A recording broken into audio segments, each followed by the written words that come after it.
Magkasintahang magkasabay na pumanaw dahil sa aksidente ikinasal sa kanilang libing.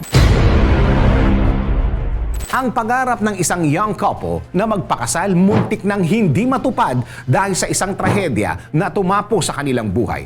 Pero dahil sa kanilang supportive families, kahit paano ay nabasbasan ang kanilang pagsasama hanggang sa kabilang buhay. Ang buong kwento, eto. Aksidenteng nagtapos ang buhay ng magkasintahang sina Bernard de Mesa Jr., 22 anyos, at Micaela Parel, 20 anyos, matapos sumemplang ang sinasakyan nilang motorsiklo habang binabaybay ang isang kalsada sa Barangay Pilar, Santa Maria, Pangasinan. Sa kasamaang palad, nangyari ito mismo sa mismong kaarawan ni Bernard at bago pa mag-4 na taon ang kanilang relasyon. Hindi tipikal ang naging libing ng young couple na ito dahil ang kanilang supportive families ipinakasal ang dalawa sa mismong libing bago pa ihatid ang mga ito sa kanilang huling hantungan.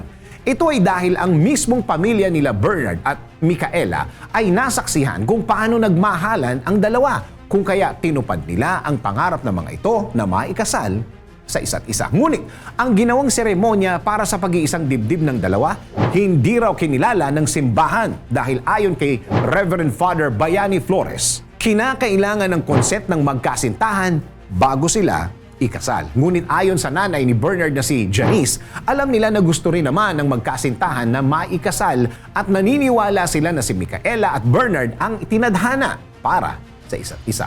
Ikaw, anong masasabi mo sa nakakapanghinayang na future sana ng dalawa ng magkasama? DWIZ Research Report. Report.